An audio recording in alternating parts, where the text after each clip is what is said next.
안녕, 준이 형이야. 오늘은 형이 이 아픔이 길이 되려면이란 책을 갖고 한번 그 얘기를 해보려고 해. 이 책의 저자는 김승섭 작가인데, 김승섭 작가는 이제 질병의 사회적 원인을 조사하는 사회역학자야. 자, 그러면은 일단 본격적인 내용에 들어가기 앞서서 너희들한테 질문을 한번 해볼게. 너희들이 생각하기에 너희들은 건강한 거 같니? 뭐 건강하다고 답변한 친구들도 있겠고 건강하지 못하다고 얘기한 친구들도 있겠지. 우리들은 살면서 건강할 때도 있지만 건강하지 못할 때도 있어. 그러면 우린 도대체 왜 아픈 걸까? 여러 가지 이유가 있겠지. 뭐 얇은 옷을 입고 추운 곳에서 뛰어놀아서였을 수도 있고, 단 음식을 많이 먹고 양치질을 제대로 하지 않아서였을 수도 있겠지. 우리들의 몸은 우리 자신이 책임져야 돼.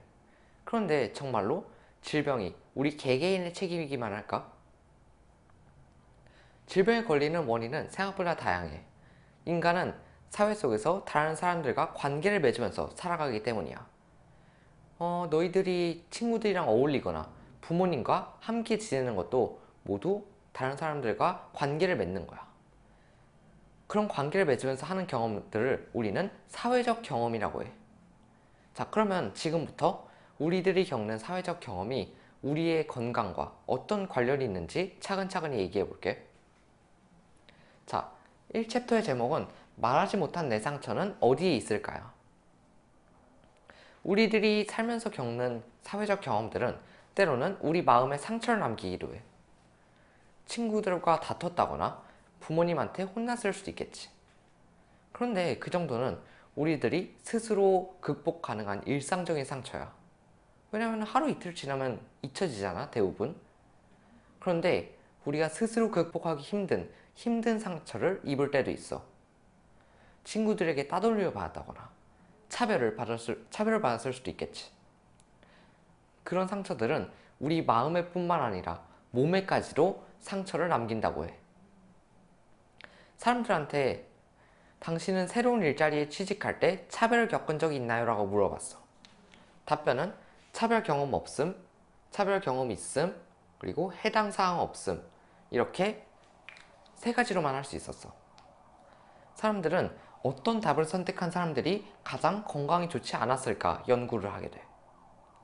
나는 당연히 차별 경험이 있다고 답변한 사람들이 제일 아플 거라고 생각했거든. 남성 노동자들의 경우 내 예상과 같이 차별이 있음이라고 답변한 사람들이 가장 건강이 안 좋은 걸로 나타났어. 하지만 여성 노동자들의 경우는 좀 달라. 여성 노동자들의 경우 해당 사항 없음이라고 선택한 사람들이 가장 건강이 좋지 않았던 거야. 이렇게 해당 사항 없음이라고 답변한 여성들은 사실 차별 경험은 있지만 그 차별 사실을 숨기고 있었던 거지. 차별을 받았다는 사실조차 말할 수가 없었던 거야. 비슷한 설문으로 이번에는 학생들한테 학교폭력 피해 경험이 있습니까? 라고 물어봤어.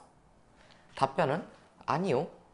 그리고 피해 경험 후 도움을 요청함. 그리고 피해 경험 후 도움을 요청하지 않음. 그리고 별다른 생각 없이 그냥 넘어갔다. 이렇게 네 가지로만 할 수 있었어. 여학생들의 경우 학교폭력을 겪은 후 도움을 요청하지 않은 학생들이 가장 우울증에 걸릴 확률이 높았어. 그런데 남학생들의 경우에는 별다른 생각 없이 그냥 넘어갔다라고 답변한 학생들이 가장 아플 확률이 높았던 거야. 이러한 결과가 나왔던 이유는 바로 우리들의 사회적 인식 때문이야.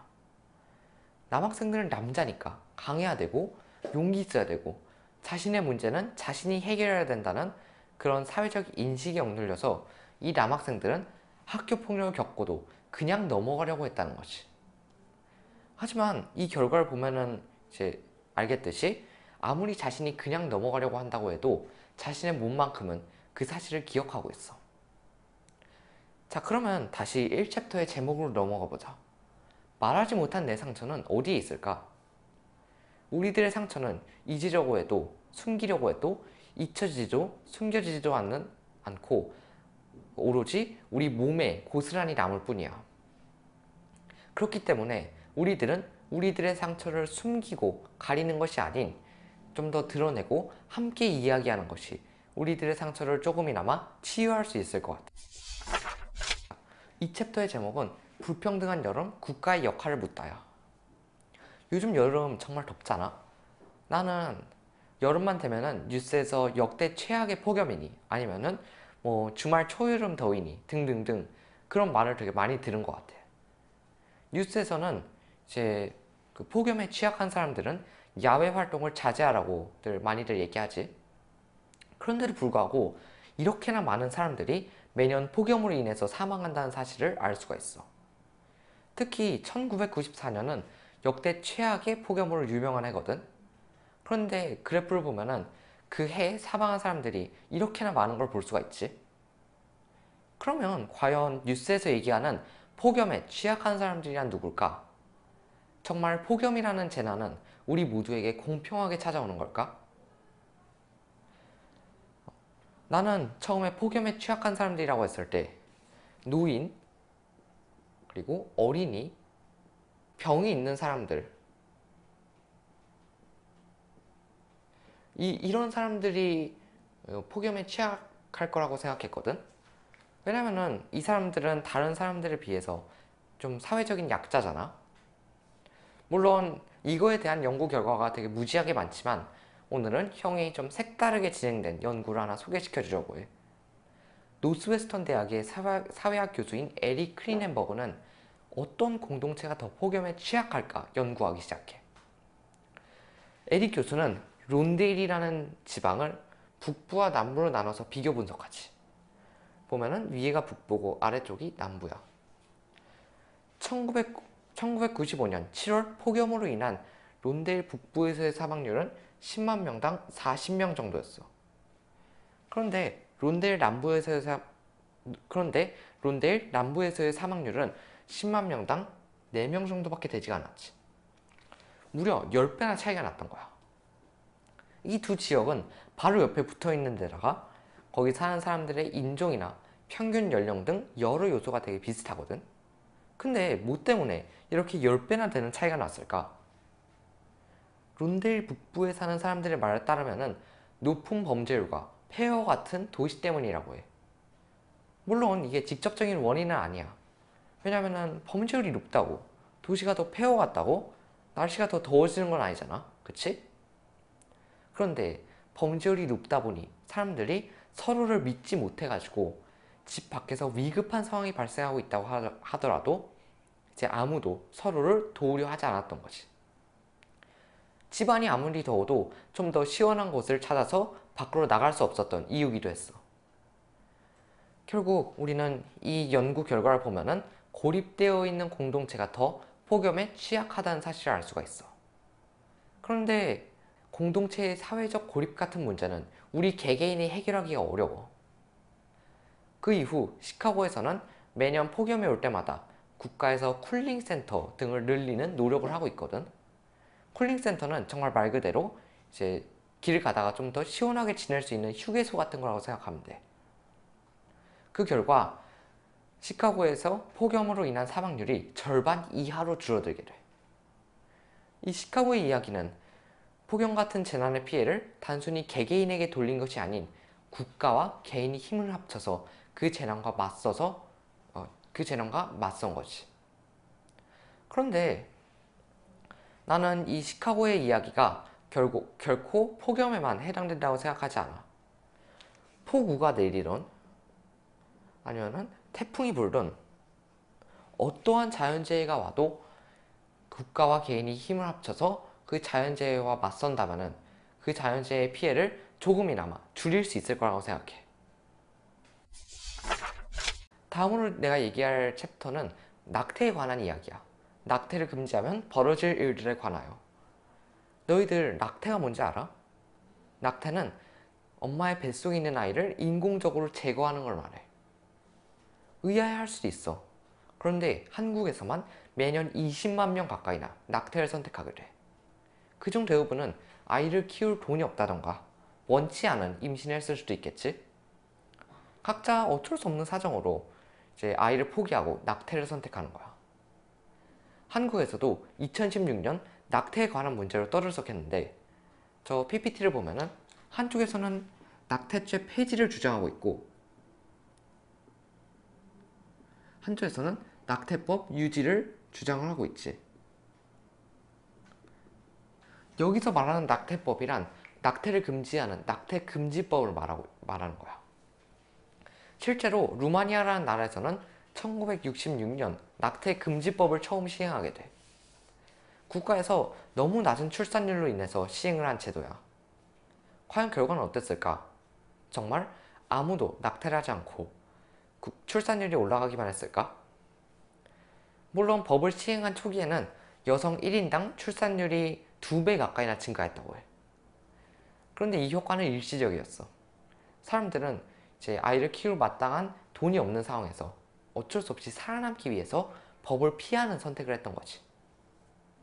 경제적으로 어려운 여성들은 의사의 도움 없이 낙태하기 위해서 위험한 시도를 하기도 했고, 원치 않은 임신으로 태어난 아이들이 많아져서 고아원에서 자라는 아이들의 수도 많아졌어.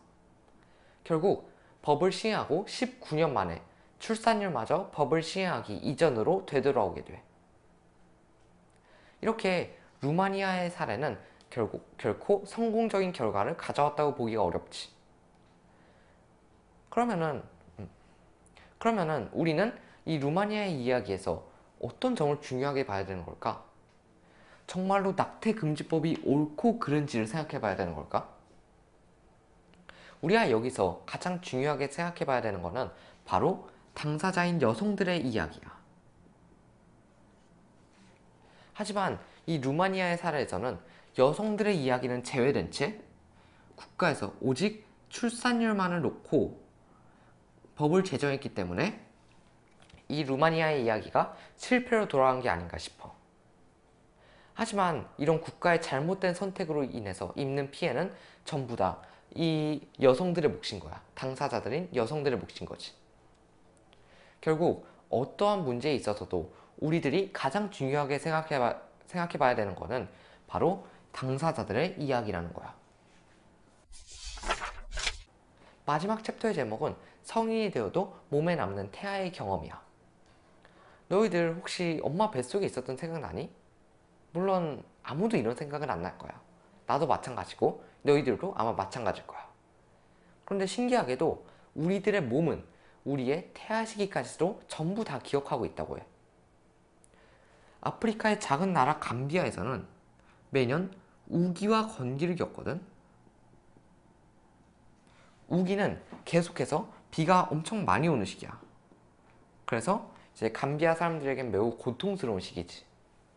왜냐면은 수확해놓은 식량을 모두 먹어버린 상태에서 사람들은 굶주린 채 일해야 됐고, 아이들은 설사병과 말라리아 같은 각종 질병에 시달렸기 때문이야. 하지만 건기는 우기에 비해서 상대적으로 넉넉하지. 사람들은 이 감비아에서 넉넉한 건기에 태어난 아이들이 배고픈 우기에 태어난 아이들보다 얼마나 오래 생존하는지를 연구해봤어. 저의 그 그래프인데, 그래프를 보면은 가로축에는 나이가 나타나 있고 세로축에는 나이별 그 생존율을 나타낸 거야. 그래프를 보면은 10대까지만 해도 생존율에 별 차이가 없었지. 그런데 20대에 들어서부터 건기에 태어난 아이들의 생존율이 월등히 높은 걸 볼 수가 있어. 이런 결과가 나왔던 이유는 우리들의 몸이 우리들의 태아 시기까지도 전부 다 기억하고 있다는 거야. 근데 다들 알다시피 우리들이 우리들의 태아기를 마음대로 정하는 건 불가능해. 뭐 언제 어디서 태어나고 싶은지 정해서 태어난 건 아니잖아. 그렇기 때문에 우리가 태아 시기에 겪는 사회적 경험은 우리의 의지와는 전혀 상관이 없어. 태아 시기에 좋은 사회적 경험을 했다면 물론 다행이겠지만, 좋지 못한 사회적 경험을 했다면 우리는 성인이 돼서까지도 아플 확률이 높아져. 자, 그러면은 과연 질병은 우리 개개인의 책임만 있을까? 우리들이 스스로 결정하지 못하는 태아기의 경험마저 우리들의 건강과 관련이 있다면 우리들의 질병은 결코 개개인의 책임만 있진 않을 것 같아. 당신은 거미를 본 적이 있나요? 너희들 거미줄을 한 번씩 봤지? 거미줄을 보면은 이제 여러 거미줄들이 얽히고 설켜서 하나의 거미집을 만들잖아. 이 책에서는 질병은 원인들의 그물망이라고 얘기하거든. 여러 원인들이 얽히고 설켜서 우리 몸을 아프게 만든다는 거지. 마치 거미줄처럼 말이야. 차별을 받았던 경험, 폭력에 노출됐던 경험, 가난, 사회적 고립, 태아 시기의 경험 등 여러 원인들이 얽히고 설켜서 우리 몸을 아프게 만들어. 그렇기에 우리들은 우리의 질병의 근본적 원인만 찾으면 안 돼. 원인의 원인을 이야기해 봐야 되는 거지. 말하지도 못했던 차별 경험이 우리를 아프게 했을 수도 있고, 국가 개인의 신체를 통제했기 때문에 우리 몸이 약해진 걸 수도 있어. 우리가 살고 있는 사회가 고립된 사회여서 우리가 병이 든 걸 수도 있고, 우리가 스스로 결정하지 못하는 태아 시기의 경험이 우리 몸을 약하게 만들었다는 걸 수도 있단 말이야. 그렇기 때문에 질병은 우리 개개인의 책임만 있지 않고 우리 사회 모두가 함께 해결해 나갈 과제야. 우리 사회 모두의 책임이라는 거지. 만약에 우리가 차별을 당해도 말하지 못하는 사회에 살거나 고립된 사회에 살거나 국가 개인의 신체를 통제하는 사회에 살고 있다면 그 사회 속에 사는 우리들마저 건강하기 힘들어. 나는 처음에 이 책을 읽기 전에 질병의 책임이 결코 개개인에게만 있는 줄 알았거든. 그게 아니더라고. 질병의 책임이 우리 모두에게 있다는 사실을 안 후로 나는 내 시야가 좀 더 넓어진 것 같았어. 똑같은 풍경을 보더라도 그 풍경 속에서 질병의 원인을 찾아보려고 했다던가, 아니면은 뉴스를 틀어서 질병이나 건강에 관련된 얘기가 나오면은 조금이라도 더 귀 기울여 듣는다거나 등등등. 어떻게 보면은 사실 우리 주변에서 찾을 수 있는 원인들의 그물망을 조금이라도 발견하고 싶었던 것이, 그런 조그마한 노력들이라도 한다면은 언젠가는 우리들의 질병이 조금이나마 줄어들 거라고 생각해. 그러면 우리는 어떤 노력을 해볼 수 있을까? 자, 그 뒷이야기는 다음 시간에 마저 얘기하도록 할게. 안녕.